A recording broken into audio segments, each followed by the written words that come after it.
Formidable. Mais on est à l'heure, non? 10h, 11h pile. 11h pile, bravo. Merci d'être là. Bienvenue dans cette université de la Terre qui nous invite à faire changer, c'est son titre, tous les climats. Je suis Éric Jouan, journaliste scientifique et fidèle animateur depuis plus de 20 ans de la Cité de la Réussite et de cette université de la Terre citoyenne où la parole et l'information s'échangent et se partagent de manière assez libre et sympathique, comme on va le faire ce matin avec nos invités. Pour inventer un monde meilleur, nous avons besoin de tous, chercheurs, explorateurs, innovateurs, entrepreneurs, docteurs de toute espèce. Chacun, à sa manière, fait bouger les lignes à la vitesse grand V parce que l'urgence est là. Et je viens de croiser Nicolas Hulot dans les travées de cette belle maison de l'UNESCO et il me disait combien le temps était compté et son temps à lui aussi et qu'il était heureux d'être avec cette université de la Terre aujourd'hui. Les startups sont là et c'est bien parce qu'elles excellent dans tous les domaines et cette semaine, on a eu la chance de voir que la French Tech a brillé. Elle a brillé au firmament européen. Le cabinet Deloitte vient en effet de publier le palmarès des sociétés technologiques ayant connu la plus forte croissance ces 4 dernières années en Europe. Pour la 6e année consécutive, notre pays, la France, affiche le plus grand nombre de ces startups, soit 86, ce qui est à souligner. Un tissu entrepreneurial fort, un système éducatif de qualité, l'audace de jeunes diplômés dont vous verrez aujourd'hui combien ils sont actifs dans ces domaines, tout concourt à créer un écosystème propice à l'éclosion des startups tricolores. Mais l'innovation ne serait rien sans l'usage, et c'est le thème de cette conférence. Usage que le public pourrait en faire, que le public pourrait ou voudrait en faire. De l'innovation à l'usage, il y a un pas à franchir. Nos invités, je vous les présente rapidement et ensuite on reviendra sur chacun d'entre eux. Ils ont des parcours absolument remarquables chacun. Xavier Duportet, docteur en biologie synthétique, président d'Eligo Sciences. Eligo, ça veut dire choisir. J'ai appris ça en regardant Internet et en écoutant ces vidéos sur Internet. Eligo Sciences et de Hello Tomorrow. Parker Liotto, plus jeune explorateur polaire et militant du changement climatique. Vous verrez combien son action est importante au niveau international. Mélanie Marcel, cofondatrice de la start-up Sauce Science ou Sauce Science, c'est au choix. Première entreprise européenne d'innovation responsable. François Moisan, directeur exécutif de la stratégie et de la recherche, directeur scientifique de l'ADEME. Et Jean-Baptiste Santoul, directeur général Laundry and Home. Alors, on pourrait dire détergents et produits d'entretien, c'est voilà en français, de la société Henkel France. On va commencer à tout bien, tout honneur par la seule femme de ce panel. J'espère qu'il y en aura plein d'autres dans cette université de la Terre, parce que les femmes sont indispensables pour faire progresser cette noble raison. Vous êtes, Mélanie, spécialiste en neurosciences. Vous auriez pu faire de la recherche sur la physique des ondes et le traitement des signaux en neurosciences. C'était votre première abord de la science. Et finalement, vous avez créé Sauce Science, alors en anglais, Driving Responsible Innovation, première entreprise en Europe spécialisée et reconnue en innovation responsable. Le projet est né en 2011 avec 2 questions. Comment la recherche et la science peuvent-elles avoir leur rôle à jouer pour répondre aux grands problèmes sociétaux? Et l'entrepreneuriat social, mais d'un point de vue scientifique. Comment on peut prendre les questions de ces entreprises, de ces envies, et puis de faire en fait un rôle de marieuse. Vous êtes une marieuse entre des envies et une réalité de recherche. Et c'est ça qui va être intéressant d'analyser avec vous, parce que, au fond, la recherche aujourd'hui, ce n'est pas seulement la recherche en soi, c'est la recherche vraiment plurifactorielle. C'est ouvrir vers d'autres horizons, et non pas seulement la recherche pour la recherche. Et c'est vrai que ça nous rejoint à la question de l'usage. Mélanie. Alors, effectivement, donc moi j'ai créé SoScience comme tu l'as dit, qui est la première entreprise qui est spécialisée dans ce qu'on appelle l'innovation responsable. Et pour faire le lien science et usage, qu'est-ce qu'on entend en fait par innovation responsable? C'est comment est-ce qu'on peut utiliser la science pour répondre à des besoins sociétaux. Ah, vous m'entendez mieux? Pardon.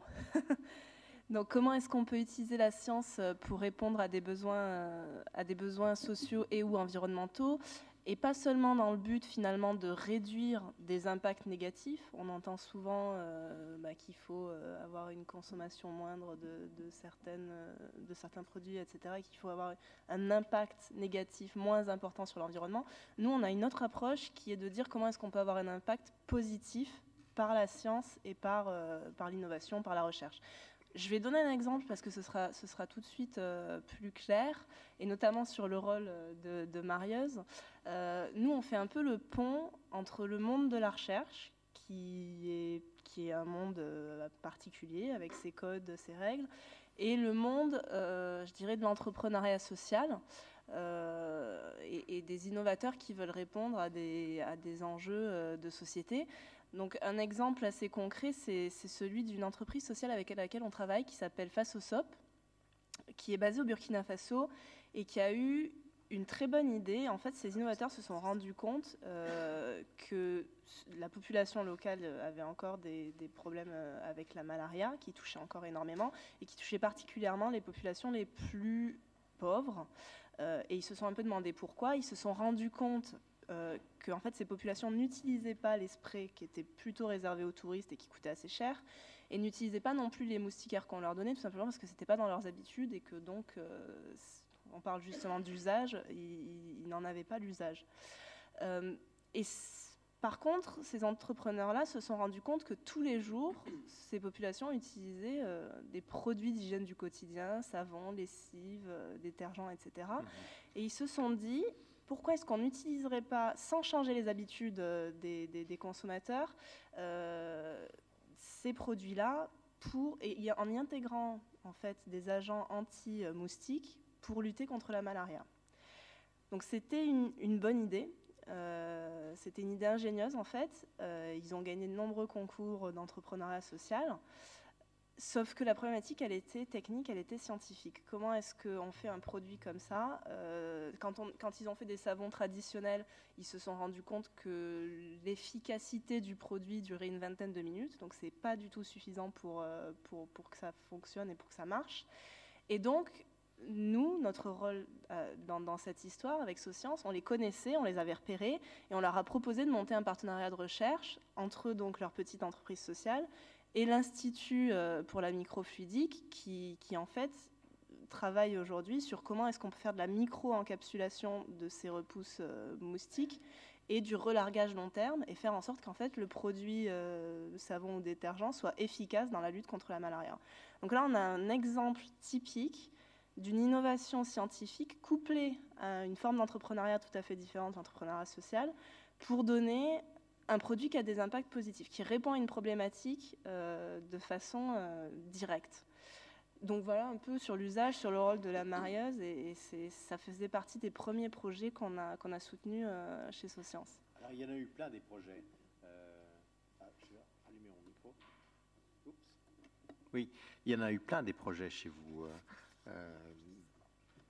L'éclairage des villes. Je cite au hasard, alors Fossa Soap, vous l'avez indiqué, Gold of Bengal qui valorise l'industrie du jute. 45 millions de personnes sont concernées par l'industrie du jute en Bangladesh. Et développé une résine biodégradable, biosourcée pour créer un matériau biodégradable, biosourcé également. L'ECA, start-up française qui vient faire de l'innovation autour des jouets pour enfants autistes avec une boule robotisée, lumineuse, musicale, c'est formidable. Elcoan, entreprise sociale indienne pour offrir aux populations rurales des services via mobile et la télémédecine. Protei, drone marin pouvant faire des mesures de radioactivité dans les zones dangereuses comme Fukushima. La liste est longue, plus de 300 projets dans le monde sous le label SoScience. Au fond, comment vous travaillez avec les grands groupes industriels? Quel est votre deal avec eux? Alors effectivement, il y a énormément de projets, des petits entrepreneurs qui ont beaucoup d'idées. On en avait bien recensé 300 dans le monde et il y en a bien plus que ça. Donc c'est très positif. Enfin, ça prouve qu'il y a une dynamique et ça c'est extrêmement important. Mais il y a une deuxième chose, effectivement, c'est les grands groupes industriels. Il faut savoir que par exemple en France, 64% de la recherche est dépensée par le monde privé. Donc nous, quand on s'attaque à la question de la science pour le bien commun, on ne peut pas laisser de côté les grandes entreprises, les grands industriels, où il y a une énorme part de la recherche qui est menée. Et donc, on s'adresse aussi à ces grands groupes industriels-là. On a une activité qui est double. On a de la prise de conscience et de la sensibilisation, en fait, parce que ces grands groupes ne se rendent pas forcément compte du rôle qu'ils peuvent jouer. Il y a une sorte de crise de l'innovation parfois. On reste sur des produits très classiques. On ne se dit pas qu'on va pouvoir combattre la malaria avec un savon, par exemple, alors que c'est une très bonne idée. Du coup, nous, on a un rôle un peu d'ouverture des esprits. On fait beaucoup d'interventions en entreprise pour dire que c'est possible et que ça peut être rentable en plus, parce que c'est quand même une condition qui est très importante pour les industriels. On a lancé des cycles de conférences qui sont dédiés aux entreprises pour qu'ils aient un peu une idée de qu'est-ce que sera par exemple le futur de l'alimentation, où en est la science sur ces sujets, comment est-ce qu'eux peuvent s'emparer de ces sujets-là pour être plus responsables finalement dans ce qu'ils font. Donc on a un cycle de conférences comme ça, donc ça c'est plutôt de la partie sensibilisation. Et puis on a aussi une partie action qui est importante, qui est de mobiliser leurs chercheurs en interne, leur capacité de recherche et leur centre de recherche pour lancer des produits et des projets qui sont de type innovation responsable. Donc un peu comme l'exemple que je vous présentais tout à l'heure. Donc ça peut très bien être... cette idée de savon, on peut se demander pourquoi est-ce que Unilever, par exemple, ne l'a pas lancé. Ça peut être une question. Oui, je rallume ce micro. Oui, ça semble évident, cette histoire de savon. Mais je me retourne vers Monsieur Henkel immédiatement. Comment on n'y a pas pensé avant? Non, mais c'est évident, quoi. Un savon qui permet d'évacuer ou d'éliminer ou d'éloigner les moustiques qui peuvent emprisonner et empoisonner la vie, ça peut être sympathique. Alors, je présente... Alors, le lien est fait. Vous voulez pas une réponse immédiate? Non. Vous aurez le temps d'y réfléchir. Non, parce que c'est effectivement des idées qu'on a également. Mais oui. Après, c'est aujourd'hui faisable? On va vous communiquer vos carnets d'adresse tout à l'heure. Mais Jean-Baptiste Santoul, vous êtes à la tête de la division détergents et produits d'entretien du groupe Henkel. En 2013, c'était 415 millions d'euros dans l'innovation. Donc vous êtes au cœur de ce sujet aujourd'hui. Et les actes de recherche que vous aviez développés, c'était aller vers la simplicité, la naturalité, la santé, l'hédonisme et l'économie. On va y revenir. Mais la question qui évidemment me taraude tout de suite, c'est comment vous faites pour améliorer les produits par rapport à l'usage, justement? Alors, il y a effectivement plusieurs choses. D'abord, il y a un travail en amont qui est énormément fait par les scientifiques, on vient de l'entendre. Et puis après, l'entreprise doit également travailler en amont, bien sûr, pour voir comment décorréler la croissance économique de l'empreinte écologique. Et pour cela, le groupe Henkel, comme pas mal d'autres groupes, parce que je crois que l'entreprise est de toute façon essentielle aujourd'hui pour faire progresser les choses, l'entreprise aujourd'hui a une stratégie qui s'appelle Facteur 3, qui nous permet d'avoir une création de valeur décorrélée de l'empreinte écologique. Et on veut, d'ici à 2030, avoir une création de valeur 3 fois supérieure à notre empreinte écologique. Donc c'est vraiment quelque chose de très concret. Il y a bien sûr beaucoup d'indicateurs, de KPIs, comme on dit. Donc tout ça est mesuré. Bien sûr, il y a la création de valeur d'un côté, puis après, tout ce qui est réduction de consommation de matières premières, réduction d'énergie, réduction d'eau, etc. Donc ça, c'est le travail en amont que l'entreprise fait, et on se donne des règles très claires en matière d'innovation. Donc on ne sort pas d'innovation, c'est-à-dire de nouveaux produits ou de nouvelles technologies, si ces innovations ne répondent pas à ces critères de création de valeur 3 fois supérieure à l'empreinte écologique. Donc sous-entendu, on ne lance pas un nouveau produit s'il n'est pas meilleur d'un point de vue performance, mais également d'un point de vue performance écologique que son prédécesseur. Donc ça, ce sont des règles bien précises qu'on s'est fixées, qu'on respecte, puisque bien sûr tout ça est suivi et publié. Et une fois qu'on a fait ce travail en amont, j'ai envie de dire une fois qu'on a fait notre homework, on se rend compte que sur un produit comme la lessive, produit que je connais bien, l'empreinte écologique, c'est pas simplement avoir des bonnes matières premières, c'est pas simplement avoir un mode de production ou une logistique de plus en plus respectueuse de l'environnement, puisque ça représente, si on fait une analyse de l'ACV, du cycle de vie, ça représente à peine 25% de l'empreinte écologique. Les 75% qui nous intéressent de plus en plus, c'est l'utilisation du produit, donc le mode de consommation, et ensuite, bien sûr, le disposal, c'est-à-dire tout ce qui est recyclage de l'emballage.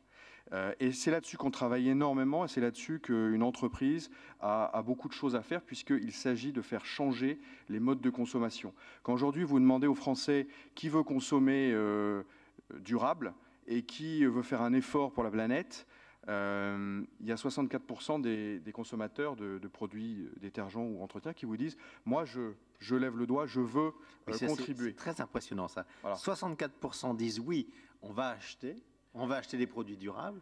Et en fait, il n'y en a que 4% qui le font vraiment. Enfin, en tout cas, la part de marché des produits dits écologiques et durables, c'est à peine plus de 4% en France. Donc la question se pose, qu'est-ce qui s'est passé entre ces 64% de déclaratifs et ces 4% de « je l'ai vraiment fait ». Est-ce que les gens sont des menteurs? Non, bien sûr que non. Les gens ont tous envie de contribuer. Le seul truc, c'est que quand ils sont face au rayon, quand ils sont chez eux pour lancer une machine, ils ont envie tout d'abord que ce soit performant et efficace. Et puis, il y a des habitudes de consommation qui sont très longues à changer. Vous en parliez tout à l'heure avec ce fameux savon.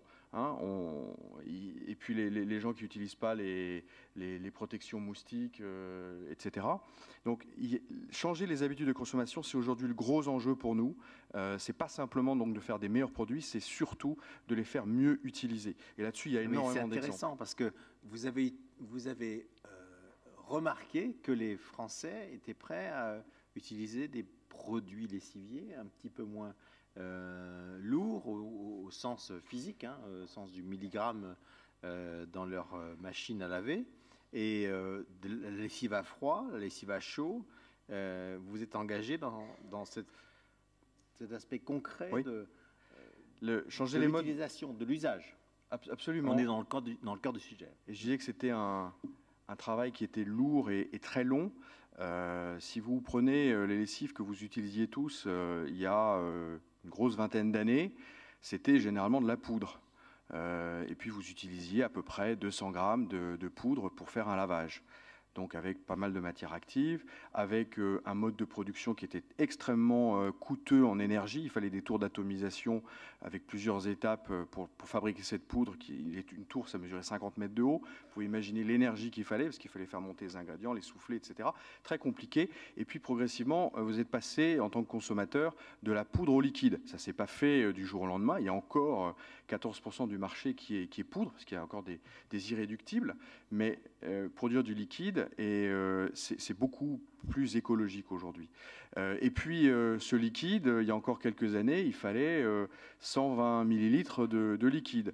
Aujourd'hui, avec 70 millilitres de lessive, vous avez une performance qui est meilleure que celle que vous aviez avec 120 millilitres ou 200 grammes de poudre. À basse température. Et ça, à basse température, absolument. Et donc, vous voyez un peu l'impact environnemental, ça, c'est tout le travail en amont qui a été fait sur la forme produit, la poudre, le liquide et puis la concentration, puisque je disais 70 millilitres, mais vous avez aussi aujourd'hui avec 33 millilitres pour les produits super concentrés, un produit qui fonctionne et qui fonctionne très bien. Soit il est en prédosé, soit il a un autodoseur sur le flacon, ce qui permet d'éviter le surdosage, puisque on voit que malgré toutes les prouesses technologiques, le consommateur continue à surdoser. Et puis, gros enjeu, c'est de faire laver à basse température. 30 ans, on l'avait à 90 degrés. Le gros challenge, ça a été de faire passer les gens de 90 à 60 degrés. Et puis maintenant, de 60 à 40 degrés, on y est presque. Faut savoir qu'on fait baisser la consommation d'énergie de 50%. Parce que ce qui consomme beaucoup d'énergie dans une lessive, quand vous lancez votre machine, c'est pas de faire tourner le tambour, c'est de faire chauffer l'eau. C'est 80% de l'énergie dépensée dans un lavage. Et puis alors je parlais de faire chauffer l'eau, bien sûr si vous lavez à basse température, avec un cycle court, vous allez également économiser beaucoup d'eau. Une lessive aujourd'hui c'est 60 litres, et puis les lessives on en fait beaucoup trop. Je ne devrais pas le dire en tant que vendeur de lessive, mais on en fait beaucoup trop. En moyenne, un foyer français fait 4 à 5 lessives par semaine. Ça fait plus de 220 lessives par foyer par an. C'est colossal. Il y a des gens qui lavent une fois, voire 2 fois par jour. Tout simplement parce que dès qu'il y a un truc de sale, on le met dans la machine, on la lance. Et alors que le bon sens, c'est parce que tout ça, c'est aussi des règles de bon sens. C'est d'attendre d'avoir une machine pleine. Ce qu'on faisait il y a une trentaine d'années, ce que faisaient mes parents, par exemple. Je vois que les générations actuelles, aujourd'hui, n'attendent pas. C'est on lave tout de suite, on surdose parce qu'un peu plus, c'est forcément un peu mieux. On met à forte température, même si finalement, on a entendu plein de fois qu'il fallait laver à basse température, que c'était mieux. Donc, on a un énorme travail d'éducation à faire sur les consommateurs, puisque les produits ont considérablement évolué, mais ont évolué beaucoup plus vite que les modes de consommation. Alors, pour faire évoluer ces modes de consommation, bien sûr, il y a tout ce qui est communication, et on parlait de communication tout à l'heure et de son importance, et c'est là qu'est le gros enjeu. Alors, il y a la publicité traditionnelle, qui touche quand même le gros de la cible, mais ce n'est pas suffisant, il faut aller beaucoup plus loin, et on fait beaucoup maintenant de communication digitale, beaucoup plus ciblée, et on a par ailleurs créé un site internet qui s'appelle Lavons Mieux, qui n'est pas un site transactionnel, qui n'est pas un site de marque. Et ce site Lavons Mieux, c'est des conseils de lavage de façon humoristique, parce qu'on sait aussi que faire changer, ce n'est pas imposer, c'est stimuler l'envie pour changer, donc avec des brèves de Hublot, vous avez que je vous invite à découvrir sur le site Lavons Mieux. Ces brèves de Hublot, elles sont plutôt sympas. On en est à la 3e saison, il doit y en avoir maintenant petite vingtaine qui sont en ligne. On fait intervenir des partenaires, puisque ce n'est pas un site de marque, c'est vraiment un site pour faire changer les habitudes de consommation. Donc il y a des gens de l'ADEME qui témoignent sur ce site. Il y a des gens de Éco-emballage, de pas mal d'associations qui monitorent la propreté de l'eau. Donc pas mal de parties prenantes, puisque tout ça c'est de la co-création. On ne peut pas, nous les civiers, faire changer les habitudes de consommation tout seul. On y contribue, on investit considérablement en communication, mais on a besoin également de tous les partenaires avec lesquels on travaille dans la conception de nos produits pour passer ce message-là également. Merci Jean-Baptiste, absolument de cette exploration dans l'univers industriel. On va y revenir, je pense qu'avec les questions que vous aurez tout à l'heure, on y reviendra forcément. Parker, vous êtes, vous, explorateur. Et je dirais, explorateur et militant. Il faut que vous appuyiez sur le bouton rouge. Le bouton rouge qui vous permet de parler. Et vous êtes américain et vous parlez français, ce qui est intéressant pour nous. Votre parcours vous a amené, à force des bras, des mollets, de l'intelligence et du courage, jusqu'au pôle Sud. Vous êtes le plus jeune explorateur du pôle Sud. Et vous avez utilisé votre voix pour développer l'information autour de ces questions d'environnement. La première question que j'ai envie de vous poser, c'est en quoi cette exploration vous a aidé à communiquer avec ces jeunes ou ces moins jeunes qui partagent votre conviction qu'il faut sauver la planète. Bon, pour un étudiant de 19 ans, c'est pas très facile d'essayer de communiquer avec la planète entière. C'est pas facile. Quand j'avais 19 ans, il n'y a pas grand monde qui m'écoute. Alors, pour essayer de faire une expédition au pôle Sud, pour moi, c'était une expédition de recherche. On faisait de la recherche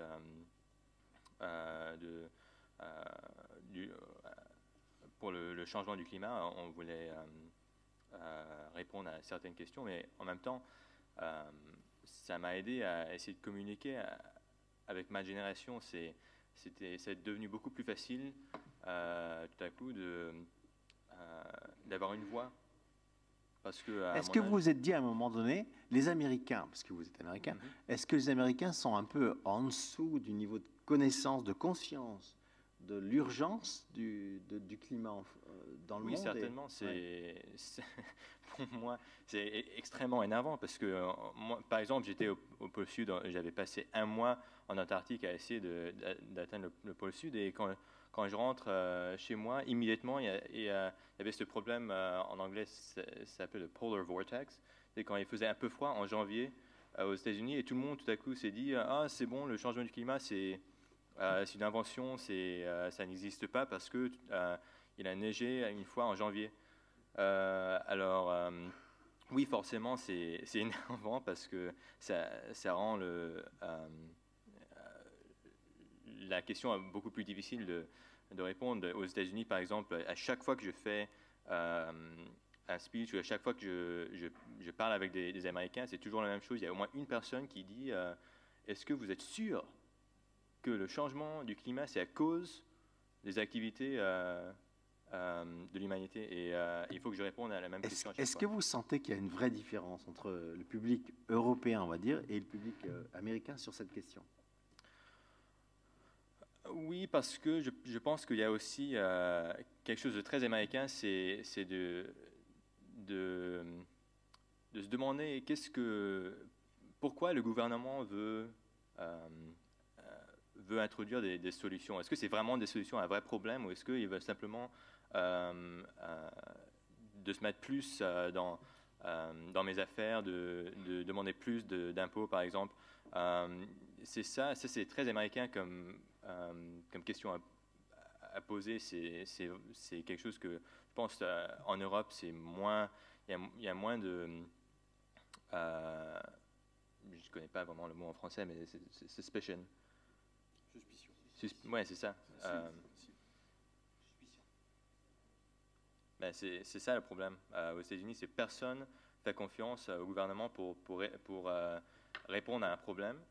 Et malheureusement, ça se ressent au niveau international avec les négociations, parce qu'en ce moment, on est au milieu de la COP21, et tout vraiment dépend de est-ce que les États-Unis peuvent jouer un rôle qui aide à ces négociations. Ça fait 23 ans maintenant qu'on discute la même chose, les mêmes problèmes.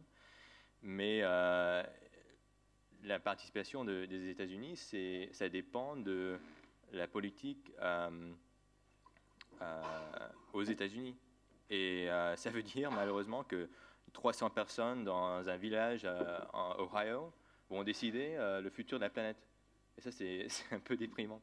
Mais ça veut aussi dire qu'il faut vraiment faire un effort à communiquer ce problème avec le public américain et de ne pas avoir peur parce que moi, j'étudie à Yale dans le département de géologie et géophysique.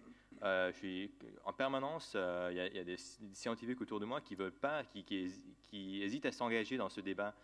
Et c'est normal parce qu'ils sont des scientifiques. Dès qu'on s'engage, il faut communiquer avec le public. Et dès qu'on fait ça, on doit rendre la science moins compliquée. Et ça, c'est dangereux pour un scientifique. Mais c'est important aussi pour l'application de la science dans le monde entier. Vous avez développé une sorte de network, de trace internationale. Hein. Vous êtes un héros aujourd'hui pour beaucoup de... Si, absolument. Il suffit de regarder la toile. Vous êtes un héros pour beaucoup de jeunes dans le monde entier. Est-ce que vous pensez que la communication de ces affaires-là est votre moteur au fond?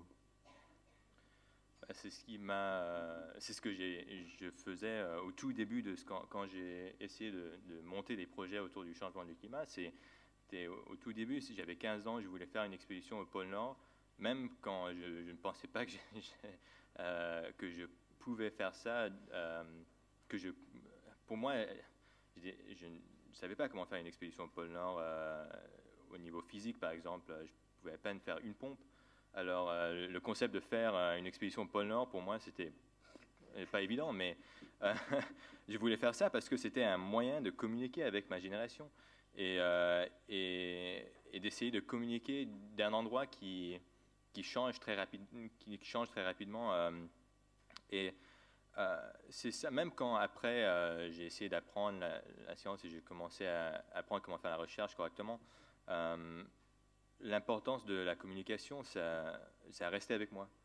Et c'est quelque chose que j'ai continué à faire après 3 expéditions au pôle Nord, quand j'ai essayé de faire mon expédition au pôle Sud. Et il y avait beaucoup plus d'un projet de recherche dans cette expédition. On avait fait aussi un énorme projet de communication.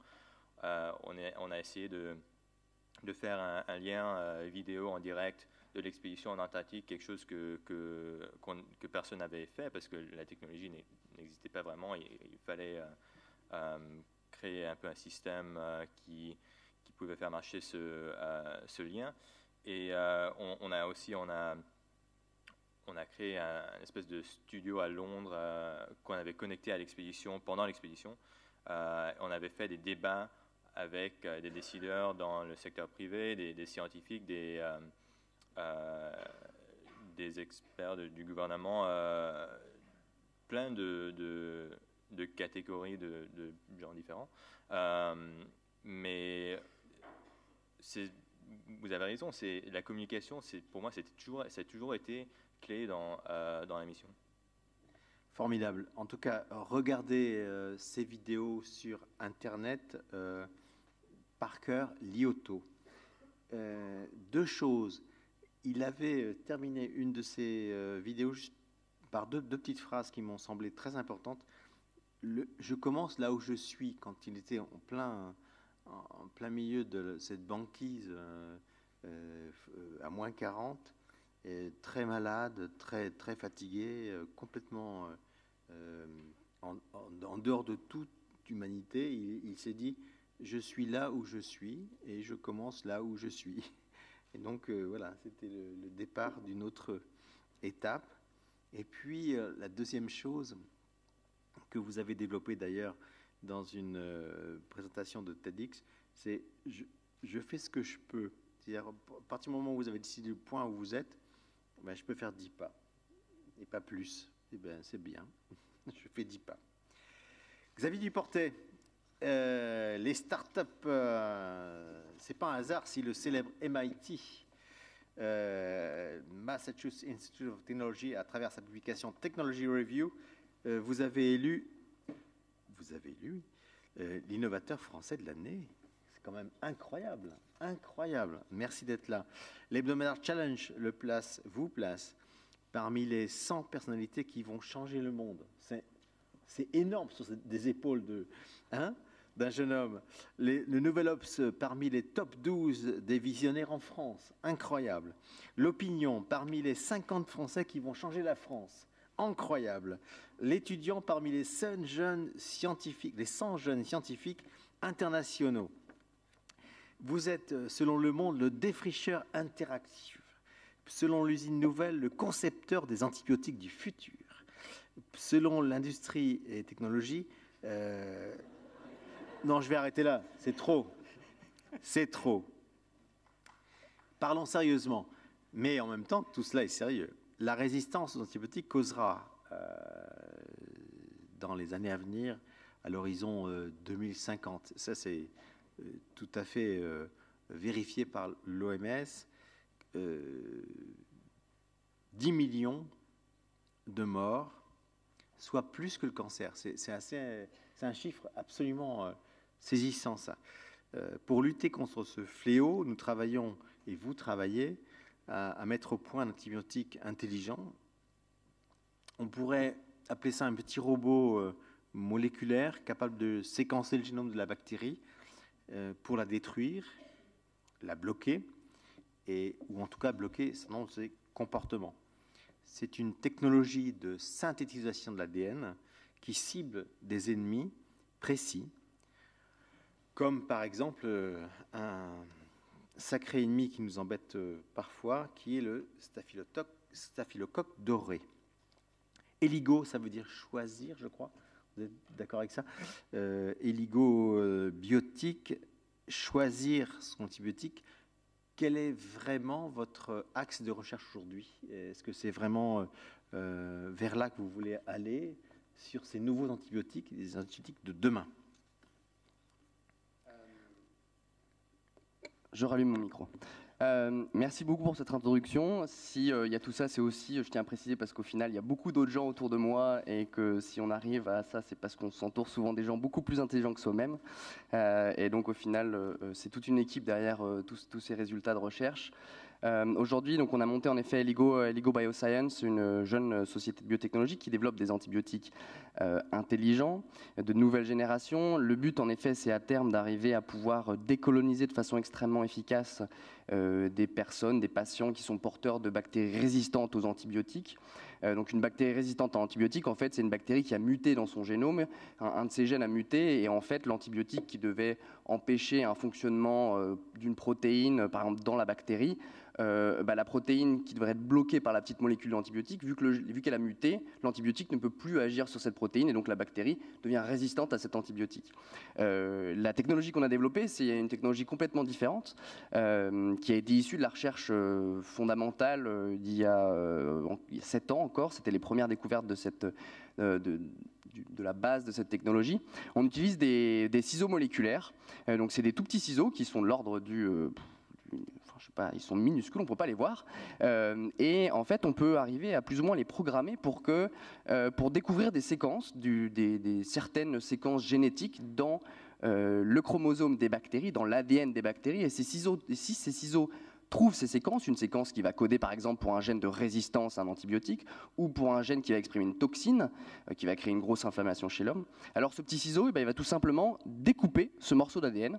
Et en découpant un morceau d'ADN dans un génome, c'est comme si on créait un bug informatique dans un programme. Et le problème de la bactérie, c'est qu'elle n'arrive pas à réparer ce bug, cette coupure d'ADN, et donc elle meurt de façon extrêmement efficace. Alors comparé aux antibiotiques actuels, la grosse différence de cette technologie, c'est que justement, comme elles disent, l'ADN très particulièrement, on peut arriver à rendre ces ciseaux extrêmement précis pour au final ne tuer que les méchantes bactéries tout en laissant les bonnes bactéries, le microbiome, ces 10 trilliards de cellules qu'on a sur nous, qui font vraiment un organe, sur la peau, dans l'intestin, dans les poumons, les laisser complètement intactes et du coup juste tuer les mauvaises. À terme, nous aimerions vraiment pouvoir arriver à résoudre ce problème de l'antibiorésistance. Après, il se trouve qu'il y a c'est des projets sur lesquels on travaille, mais ce ne sont pas tous les projets, sans doute pas les premiers en fait à l'heure actuelle pour des problèmes économiques, puisque en fait développer un antibiotique aujourd'hui, même si c'est un besoin crucial en tant que société, il n'y a pas de modèle économique derrière encore qui marche vraiment aujourd'hui.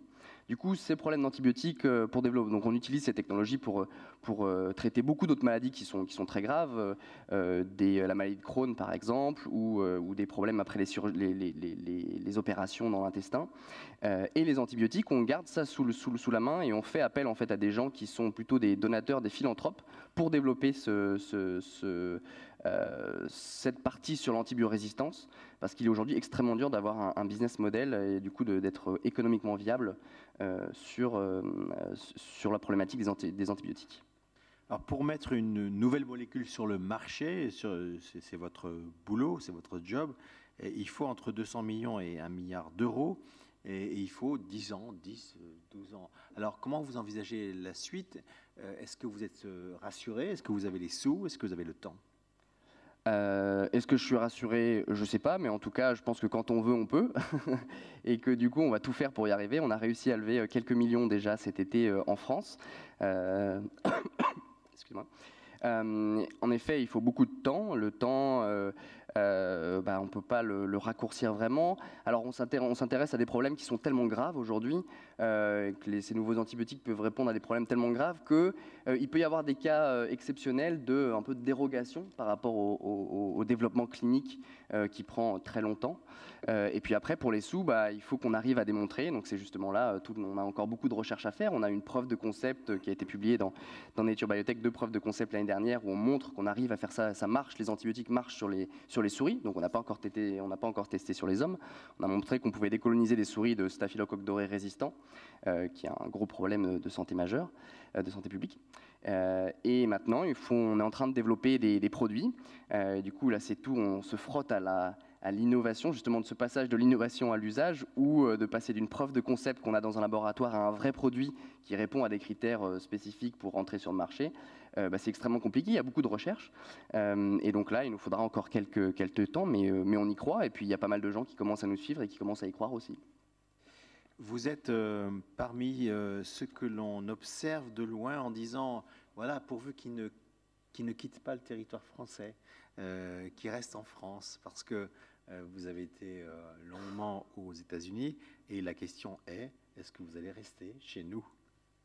Alors la question pour moi, c'est pas si je vais rester en France ou pas. Donc je suis revenu en France parce que je pense qu'en France on peut faire de la très bonne recherche. On est à l'Institut Pasteur aujourd'hui, notre société à l'Institut Pasteur, qui est je pense un des meilleurs campus aujourd'hui en France pour faire de la recherche internationale interdisciplinaire. On a trouvé des investisseurs en France qui ont adhéré à notre vision, même si on était un peu jeunes. On est un peu des ovnis dans le domaine de la science et de la biotech parce que souvent c'est des gens qui sont un peu plus âgés, mais qui nous ont fait confiance. Et puis après, la question, ça va être, moi, ce que je veux, c'est arriver à répondre à un problème, à sauver la vie des gens. Si en France, j'y arrive pas, je partirai à l'étranger. Mais si j'ai tout ce qu'il faut pour y arriver en France, je resterai en France. Bonne réponse. On va peut-être y revenir avec les questions que vous aurez dans quelques secondes, minutes avec nous. François Moisan, quand on a préparé cette conférence, vous m'avez dit il n'y a pas d'innovation sans usage. Au fond, l'usage des consommateurs, des citoyens, des personnes lambda est essentiel dans le dispositif de la création de recherche innovante. Et le compromis socio-technique est assez difficile à réaliser. Finalement, on essaye de tordre l'idée de l'innovation, d'ordre cette idée, pour qu'elle devienne une innovation qui soit acceptée par tous. Donc il y a une modification des champs d'exploration, et cette valorisation de la chaîne d'utilisation d'un produit va être intéressante. Vous avez évidemment travaillé sur ces questions-là en tant que directeur scientifique de l'ADEME, et donc vos exemples seront tout à fait utiles à ce débat. Merci et bonjour à tous. Oui, cette idée que l'innovation ne naît pas seulement dans les laboratoires et que c'est un compromis socio-technique, c'est Bruno Latour de Sciences Po qui avait travaillé là-dessus. Je crois que ce qu'a montré Mélanie Marcel tout à l'heure, c'est exactement ça. C'est-à-dire que cette idée, l'innovation, ce n'était pas seulement ces produits qu'on met dans le savon. l'idée, l'innovation, c'est le savon qui va porter cela, et c'est le savon qui est utilisé. Donc on voit bien que, et c'est en cela qu'il y a ce compromis qui est entre les utilisateurs d'une nouvelle technologie et ceux qui l'inventent dans les laboratoires. Donc je pense que ce concept est très productif, et à travers tous les exemples qu'on a entendus, ça le confirme. Je voulais replacer quand même notre débat aussi dans ce qui se passe cette semaine et la semaine prochaine à la COP. Donc vous le savez, cette négociation, mais rappeler les enjeux, les enjeux de rester en dessous de 2 degrés, si possible 1,5 degré de réchauffement. C'est pas simple. Ça signifie pour nous, en France par exemple, dans les scénarios, les visions qu'on a pu développer, ce qu'on appelle un facteur 4, divisé par 4 d'ici 2050, toutes nos émissions de gaz à effet de serre, c'est-à-dire du CO2, mais aussi les émissions de gaz qui viennent de l'agriculture, donc de notre alimentation. Donc un ensemble, c'est assez complexe. Ça suppose des évolutions majeures de notre société. En fait, on voit bien que ça va nécessiter à la fois des innovations technologiques, et là, il y a beaucoup de choses qui se passent dont on n'a pas forcément conscience. Le photovoltaïque, par exemple, le solaire, son coût a été divisé par 6 en 10 ans, ce qui est absolument extraordinaire. Maintenant, il arrive à être compétitif dans beaucoup de régions du monde. Les batteries, avec les annonces de Tesla, par exemple, sur les batteries, on voit qu'il y a des innovations majeures.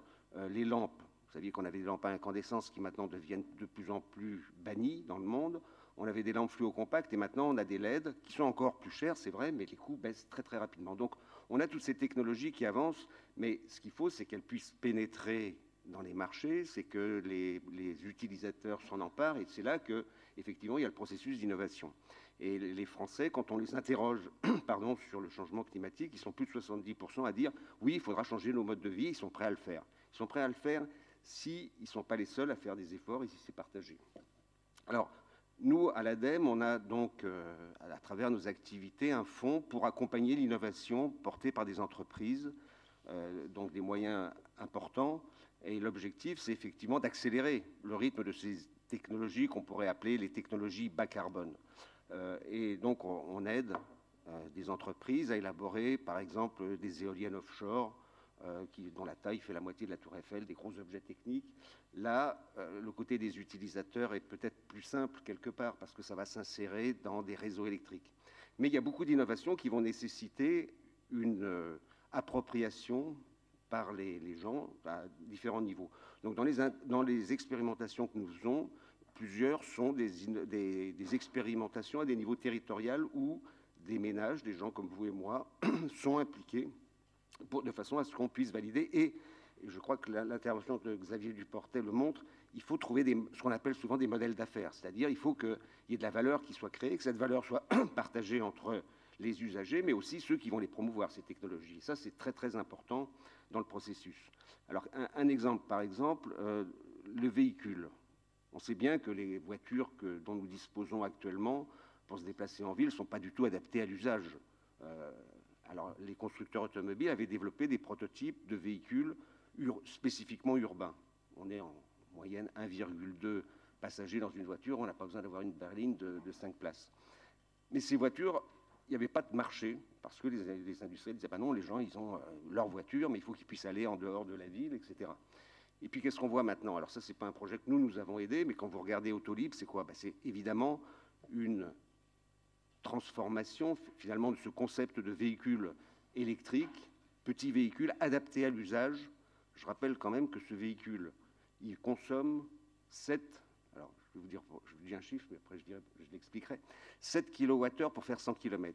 Si vous prenez une berline classique électrifiée, c'est 30 kWh. Donc vous voyez le gain énergétique par le fait même de faire un petit véhicule. Et ils sont pas très beaux, parce qu'ils ne sont pas peints, les véhicules, la Blue Car. Ils ne sont pas peints et on gagne 7 kilos, donc c'est plus léger. Mais il a été conçu pour pouvoir mettre 4 personnes et une poussette d'enfants. Donc il a été complètement adapté à l'usage en ville. Mais ce qui fait qu'il a eu un succès, c'est quoi? C'est le smartphone, c'est ces technologies-là. Sans ça, ça ne marcherait pas, parce que le dispositif, il marche sur le fait qu'on réserve une demi-heure à l'avance, et pas plus. Et c'est ça qui fait qu'il y a une disponibilité de voitures. Et donc, on voit bien que cette innovation, elle est un mélange de technologie, bien sûr, mais aussi d'appropriation par les consommateurs. Alors, nous expérimentons donc des dispositifs. On a, par exemple, à la suite, alors on voit bien que si on veut avoir des véhicules électriques, il va falloir les faire recharger dans nos domiciles. Il y en aura sur la voie publique, mais là, c'est plutôt par sécurité. Mais ce sera dans les domiciles. Et les problèmes de l'habitat collectif, c'est un problème parce qu'on a un appartement, il y a un parking, mais comment on fait la recharge et qu'on facture, on ne va pas faire un abonnement spécifique pour chaque place de parking, etc. Donc, un projet a été développé par ERDF qui vise à expérimenter dans 10 immeubles de l'Île-de-France un dispositif où une société va se charger de mettre en place des bornes dans les parkings, de reconnaître les véhicules, tout ça sera branché sur les communs, c'est-à-dire l'éclairage, les ascenseurs de l'immeuble. Donc il ne faut pas dépasser une certaine puissance, donc il faut gérer la recharge, il ne faut pas que tous les véhicules se rechargent au même moment, donc on voit qu'il y a des problèmes complexes. Et cette société, elle va au-delà, elle va proposer aux habitants de ces immeubles d'avoir des véhicules électriques en partage. C'est-à-dire qu'elle va acheter des véhicules électriques, elle va les installer, puis elle va dire, voilà, ceux qui veulent s'en servir, ben, ils vont pouvoir s'en servir à certains moments. Ou si vous avez acheté un véhicule électrique, elle va dire, bah, écoutez, si vous ne l'utilisez pas tous les jours, moi, je vais me charger de la sous-louer à vos voisins à certains jours. Et donc, on voit bien qu'au-delà, et ça, c'est quoi? C'était aussi expérimenter un business model, parce qu'il faut que ce soit viable, que économiquement, ça puisse réussir. Donc ça, c'est un démonstrateur qui vient de commencer, qu'on soutient, et donc l'objectif, c'est de voir comment on pourra généraliser dans les immeubles collectifs le problème des bornes de recharge, et c'est plus que le problème du véhicule électrique en tant que tel. Il y a aussi, François, vous en avez parlé quand on a préparé cette conférence, tout ce qui est les pièces partagées dans les immobiliers collectifs. Ça, c'est une aventure formidable, puisque c'est nouveau. On ne partage pas seulement les buanderies, on peut partager des locaux nouveaux, comme les pièces à vivre. Oui, et ça, c'est quelque chose. Alors, encore ça, c'est pas un projet qu'on a aidé, mais je l'ai appris, on l'a constaté. C'est un programme de logement à Batignolles où les constructeurs ont prévu ils vendent des logements qui font autour de 50 mètres carrés. Et on voit bien qu'avec l'évolution de l'âge de la population, on peut se retrouver à une période de sa vie avec des espaces trop grands par rapport à ses besoins.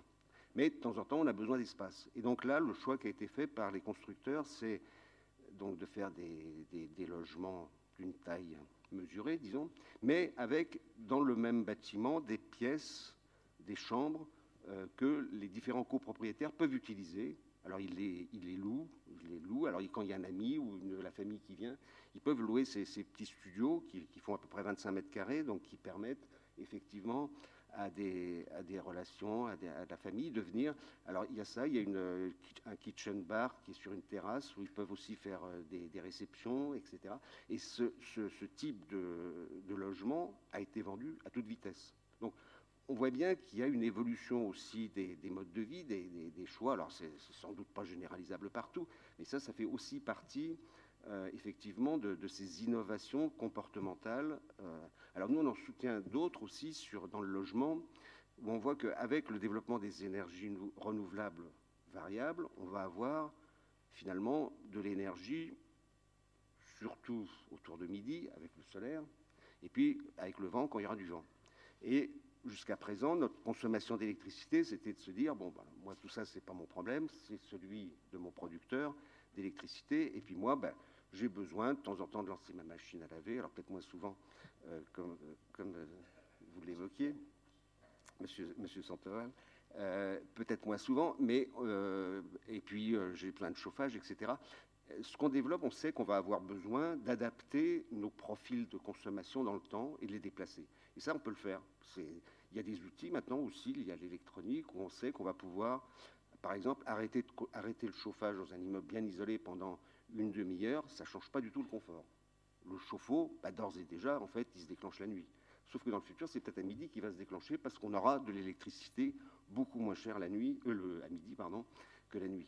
Donc, on a des dispositifs et on les expérimente. On a actuellement 17 démonstrateurs de ce type en France avec des ménages. Plus de 10 000 ménages français sont impliqués dans ces expérimentations où, effectivement, on teste comment ils peuvent déplacer leur consommation de façon à être plus en phase avec les moments où ça produit. Alors ça peut être le chauffage, l'eau chaude, ça peut être le frigo, il peut s'arrêter de fonctionner pendant un certain temps, et il sera suffisamment intelligent pour dire j'ai besoin de redémarrer. Le lavage du linge de la même façon. Donc tous ces outils se développent, mais le problème c'est que les gens puissent les approprier, et ça c'est un enjeu énorme. Les questions sont les vôtres, et les premières sont les meilleures, donc allez-y. C'est à vous maintenant de lever le doigt. Ah oui, monsieur, je vous en prie. Oui, Charles Genaudeau, électronicien de formation. Je voulais une question pour monsieur Moisan. Je voulais savoir si l'ADEME avait déjà financé des projets, enfin des inventeurs travaillant sur ce que l'on appelle l'énergie libre. Je me suis documenté ces dernières années, j'ai constaté qu'à travers le monde, il y a un certain nombre de dispositifs qui fonctionnent. Et alors évidemment, il y a tous les farfelus qu'on trouve sur Internet, et pour un non-spécialiste, je reconnais volontiers qu'il est difficile de trier le bon grain de livret.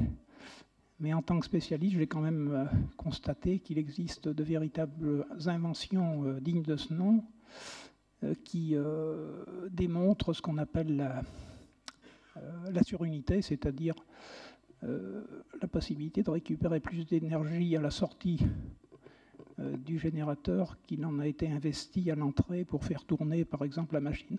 Donc ma question, c'est avez-vous financé des inventeurs ou des recherches dans ce sens dans le passé ou actuellement? Alors, une double réponse. Nous ne finançons pas des inventeurs en tant que tels.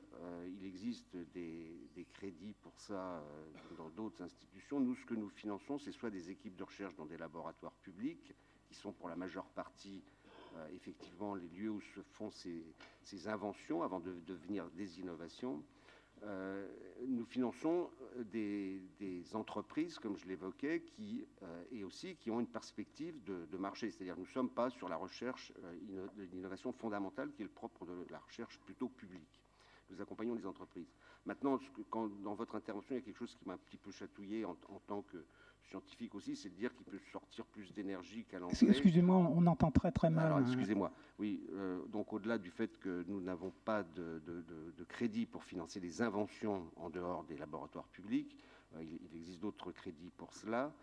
Nous finançons les entreprises. Et je disais que dans votre intervention, ce qui m'a un petit peu chatouillé, c'est le fait que vous disiez qu'on récupère plus d'énergie à la sortie qu'à l'entrée, ce qui pour moi contredirait le deuxième principe de la thermodynamique. Mais là, c'est tout. Je ne connais pas l'invention que vous évoquez. Non. Oui, non, juste on va aller sur d'autres questions, s'il vous plaît. D'accord, je pourrais discuter avec vous après la conférence. S'il vous plaît, on va messieurs, tout au fond. Oui, bonjour. Vous pouvez appuyer. Vous dites qu'il n'y a pas d'innovation sans usage, mais aujourd'hui, des usages comme Blablacar, comme Airbnb, comme venteprivée.com mettent en l'air beaucoup de marchés, donc il n'y a pas d'usage non plus sans innovation. C'est-à-dire que, est-ce que vous poussez les entreprises à aller vers des usages qui créent des sacrées innovations et qui sont en train de renverser toute l'économie française et voire internationale? Oui. Alors tout le monde peut répondre là. Qui veut répondre en premier? Oui. Rapidement, et ça n'empêche pas du tout les autres, mais j'avais cru que c'était... évidemment que tous ces nouveaux usages, c'est de l'innovation. Hein. Blablacar, nous, on ne les soutient pas directement. Ils ont fait leur business tout seuls et ça marche très, très bien. Maintenant, effectivement, on aide. Et quand j'évoquais, par exemple, sur les réseaux électriques intelligents, ce qui va se passer chez les gens, il y a beaucoup de start-up françaises qui sont au premier rang mondial. Donc ça va faire du business. Mélanie ou Xavier, peut-être, sur cette question de... Effectivement, enfin, si je comprends bien la question, effectivement, on fait rentrer des nouvelles idées, de nouvelles innovations qui vont disrupter un peu ce qui peut exister déjà. Après, est-ce que c'est une... Enfin, pour moi, le principal, c'est de répondre, c'est un peu ce que disait Xavier tout à l'heure, c'est de s'atteler à des grands problèmes et d'y répondre.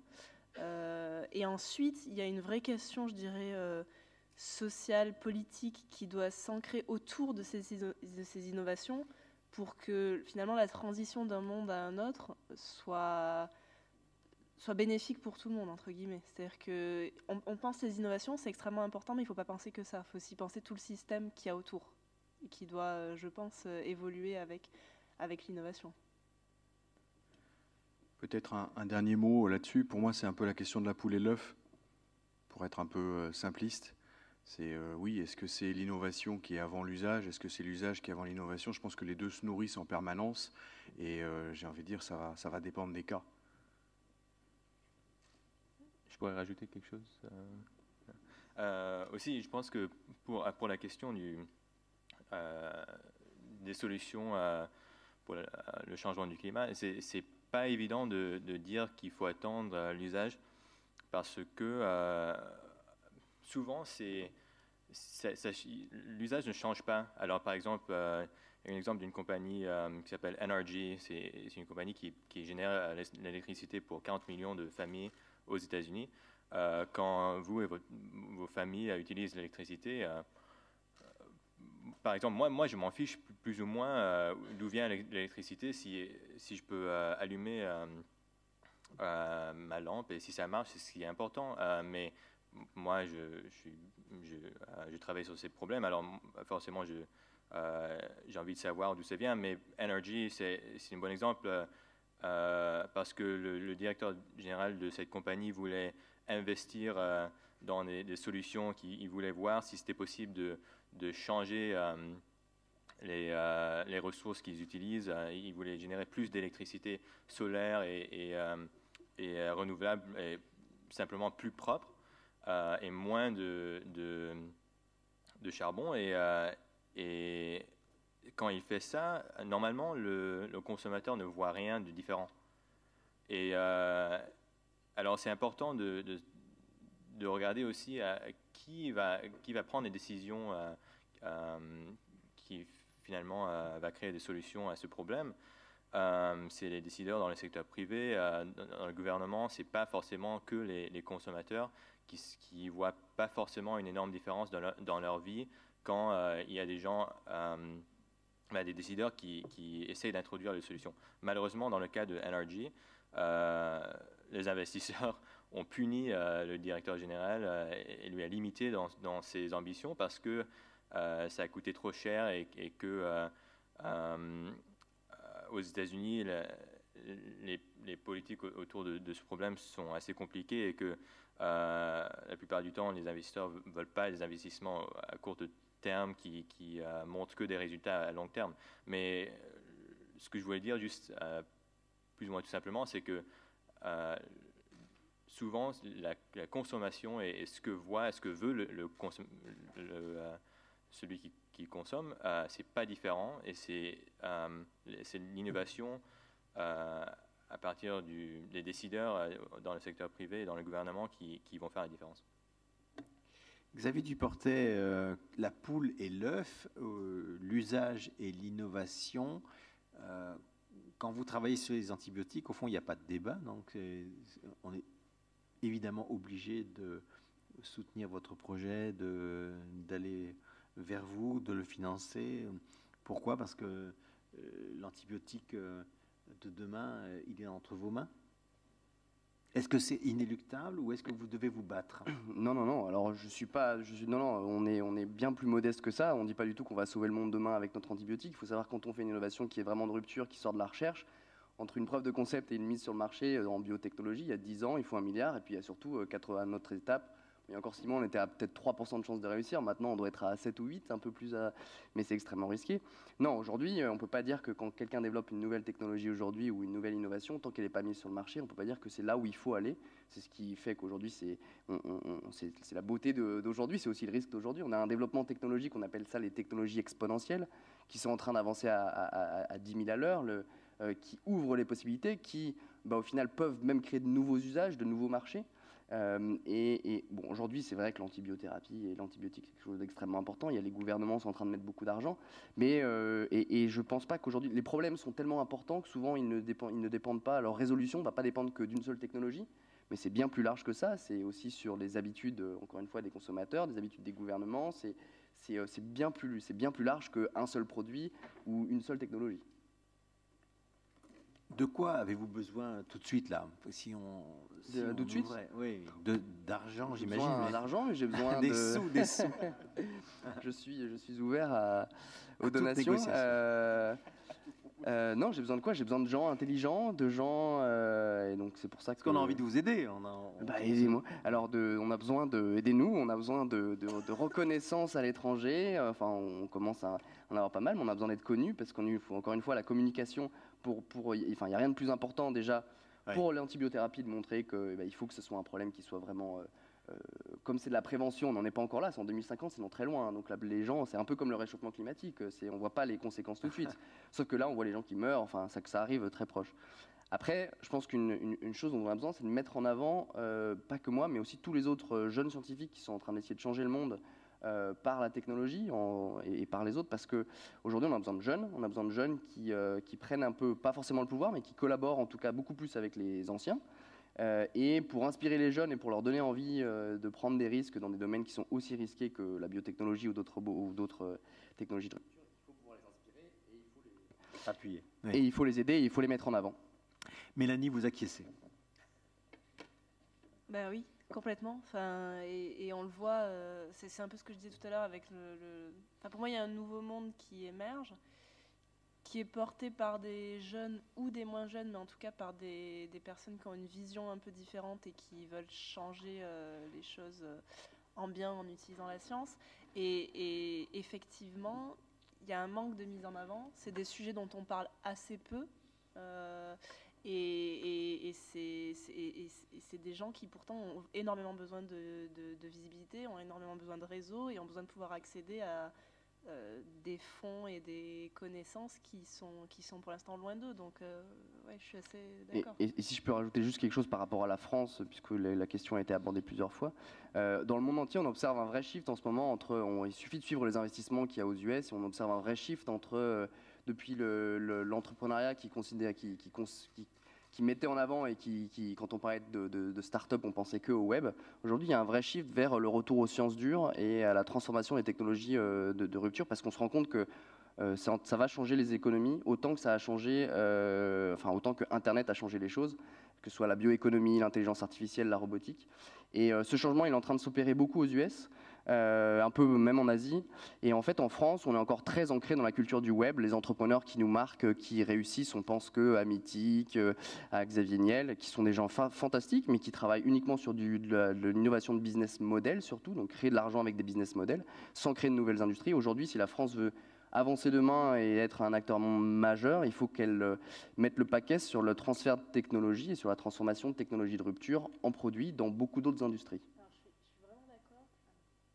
Je suis vraiment d'accord et j'ajouterais quelque chose. Enfin, effectivement, les États-Unis sont en avance sur ces questions-là et aussi sur la question même du but, je dirais, social, disons, qui est autour de la science et de la recherche et de l'innovation.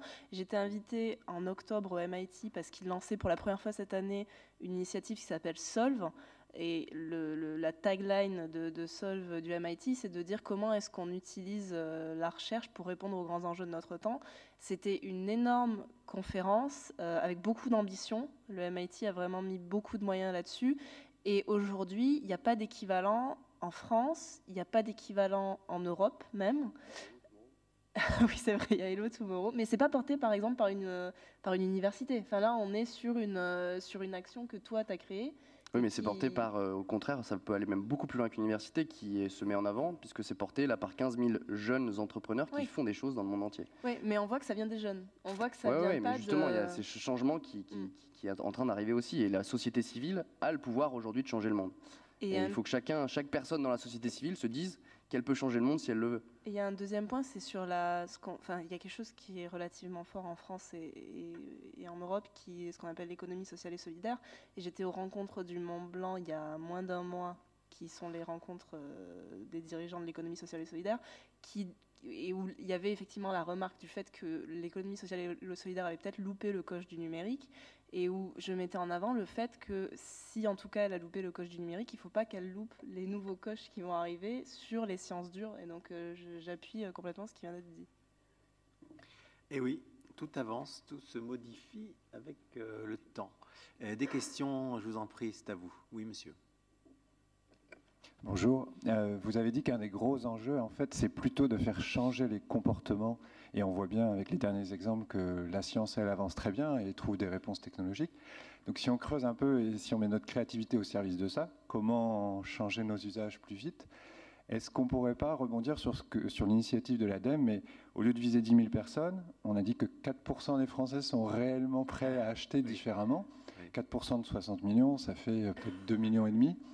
Est-ce que l'ADEME ne pourrait pas changer un peu de braquet et proposer une expérimentation d'envergure très très large, de 2-3 millions, enfin complètement ouverte, où on décrit un référentiel de bonnes pratiques comme celle que Henkel vous mettez sur votre site, en disant moi au quotidien, quand je fais mes machines à laver, est-ce que je fais des cycles courts, est-ce que je les remplis à 90%, etc.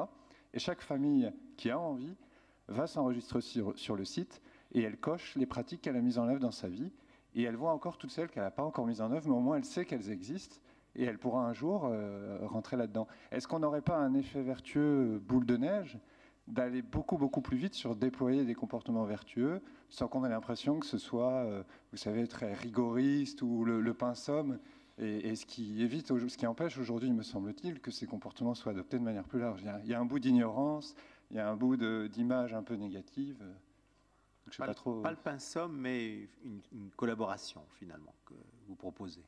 Hein, c'est exactement l'initiative Lavons mieux, alors à petite échelle, mais on communique quand même auprès des 60 millions et plus de consommateurs qu'on a en France. Mais ça prend du temps parce que c'est pas simplement en disant aux gens bon, allez voir ce site et puis vous allez trouver des trucs marrants qui sont effectivement pas rigoureux au sens rigoriste, mais qui sont entraînants au sens beaucoup plus enthousiasmant, puisque je pense qu'on ne fera changer les modes de consommation qu'avec un peu de fantaisie, un peu de passion, il en faut aussi, mais ça prend du temps. On a beau avoir des campagnes d'affichage comme on a eu déjà plusieurs fois depuis 2013, 2014 et 2015, pour parler de ce site, et ça progresse, mais il y a un effet boule de neige, je pense que le démarrage est difficile. François, j'étais interpellé. Allez-y. Non, ce que j'évoquais tout à l'heure, c'est le côté un peu, ce qu'on appelle précurseur, d'expérimenter des nouvelles solutions.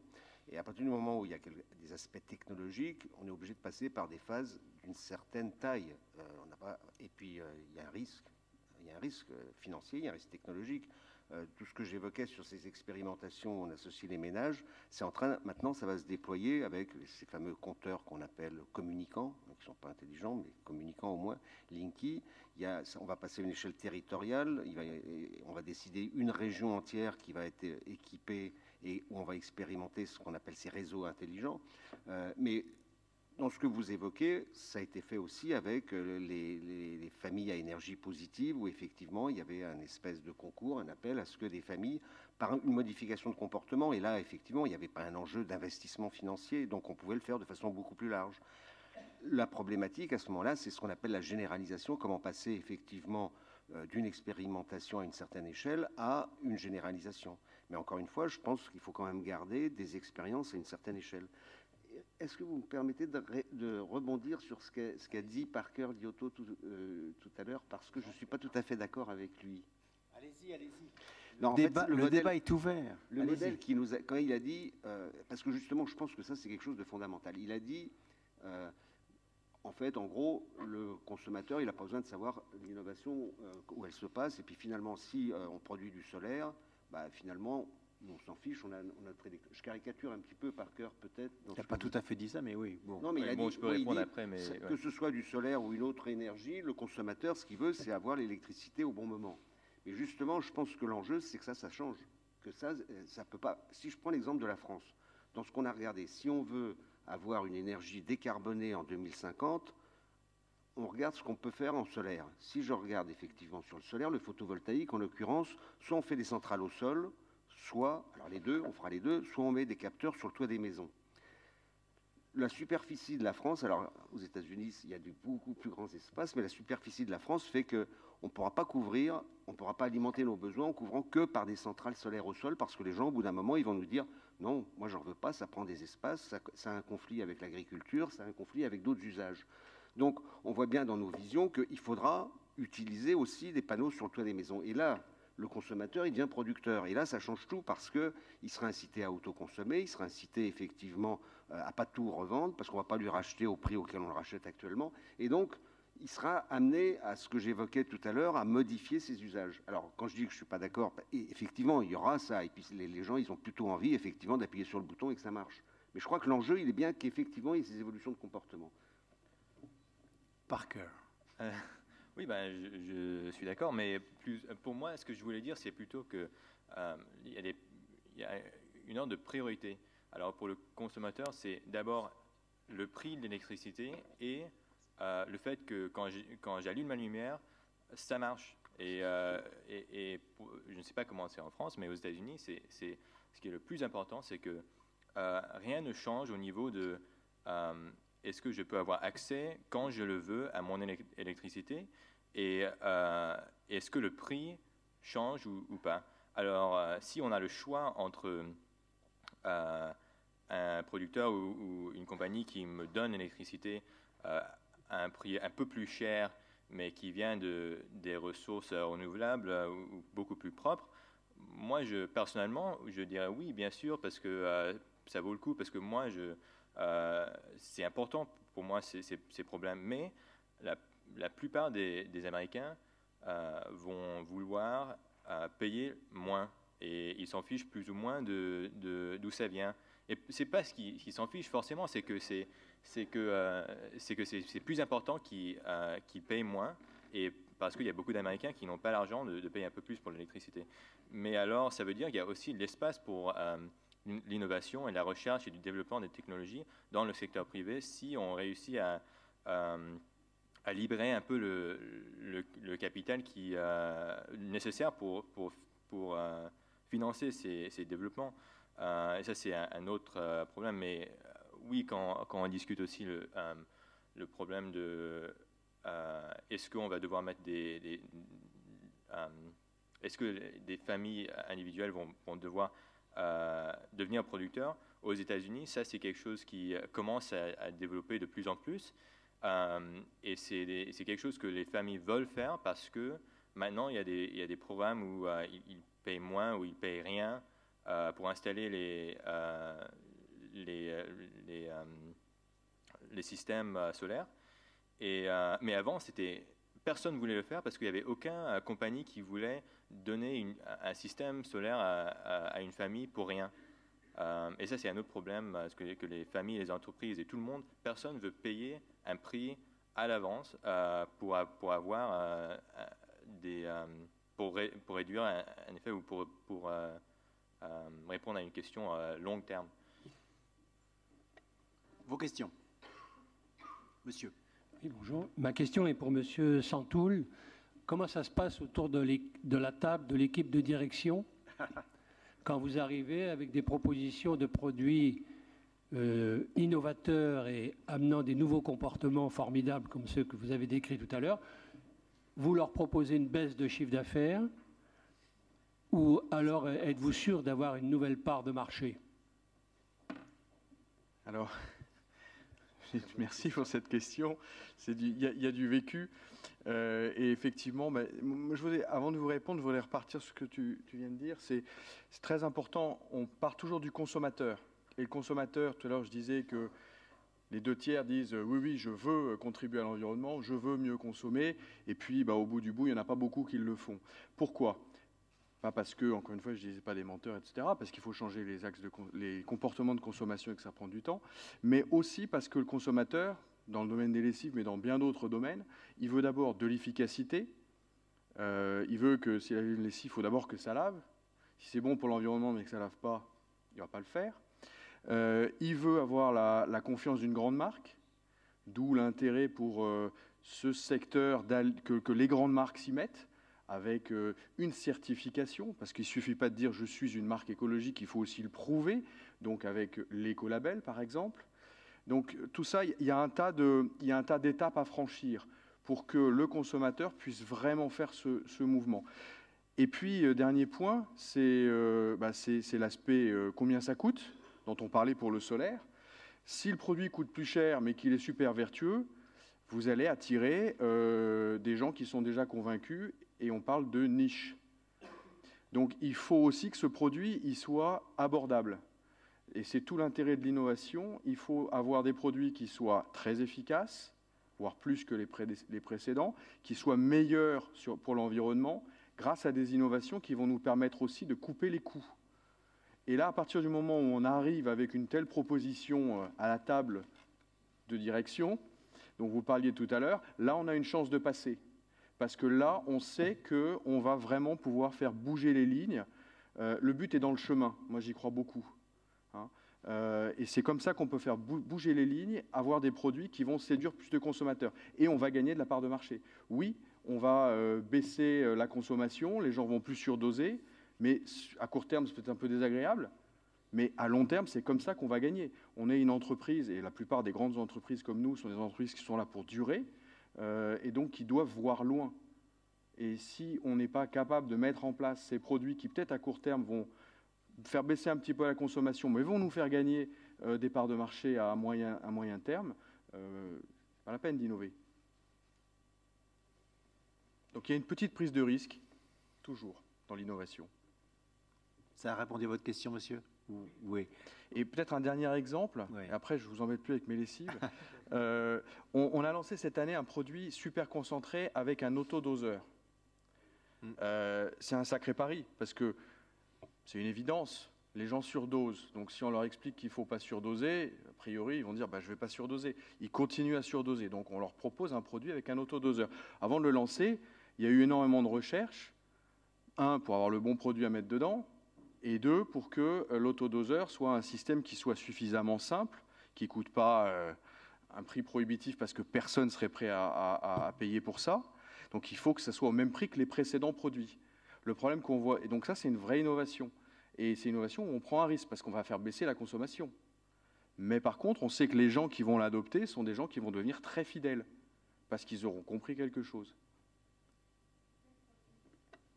C'est une lessive.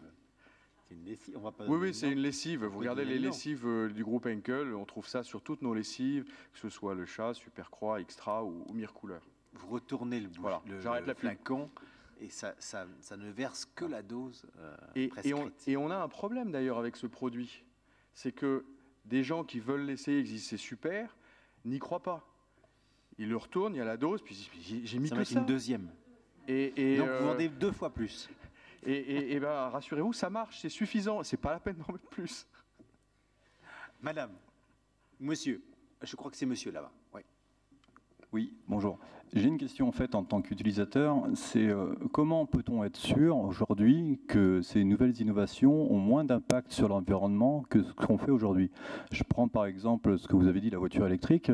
Moi aujourd'hui dans ma tête, je pense toujours que la batterie à produire de cette voiture a plus d'impact sur l'environnement entre sa création et sa fin de vie sur le traitement que moi j'aurais d'impact avec une voiture au diesel ou à l'essence.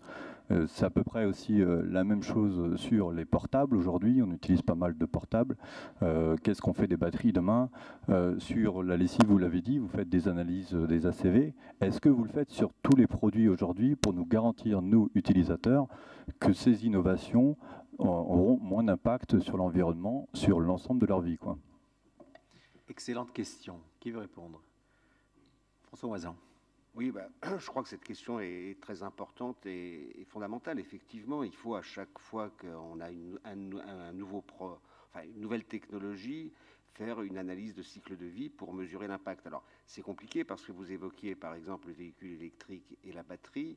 On voit bien que ce sont des analyses qu'on appelle multicritères. Parce que l'impact sur l'environnement, c'est quoi? Ça peut être l'impact sur les émissions de gaz à effet de serre, ça peut être l'acidification des rivières et des océans, ça peut être des polluants locaux, etc.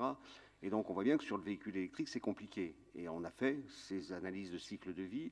Et effectivement, si on prend un véhicule électrique, alors il y a le problème des batteries, mais là, c'est pas tant un problème d'émissions de gaz à effet de serre, c'est un problème d'acidification, compte tenu des produits qui sont utilisés. Mais ça va dépendre du recyclage que vous mettez en place, des batteries, effectivement aussi. Sur le véhicule lui-même, et les émissions de gaz à effet de serre, si vous prenez un véhicule électrique et que l'électricité pour faire marcher ce véhicule est produite à partir de charbon, il est évident que par rapport à un véhicule qui va être très performant, un véhicule thermique classique très performant, c'est pas toujours évident. Donc tout cela peut dépendre à la fois de l'usage, de la technologie, et en tout état de cause, il faut faire ces ACV. Et je crois que c'est ce qu'évoquait M. Chantoul tout à l'heure, parce qu'effectivement, quand il y a une lessive, ça dépend de la machine à laver qu'on utilise aussi. Donc on voit bien que ce sont des systèmes, et à chaque fois, il faut évaluer l'ensemble. Maintenant, sur le véhicule électrique, je crois qu'en ville, en tout cas, c'est un véhicule qui est bien meilleur que les véhicules thermiques, d'un point de vue environnemental. D'autres réponses? Éventuellement, non? Une question, alors? À vous. Oui, mademoiselle. Bonjour à tous. Alors, je suis étudiante en graphisme, en design et en communication. Et du coup, ma question se tournerait un petit peu vers ça. On avait un petit peu abordé effectivement ce qui se passe au niveau de la communication aujourd'hui.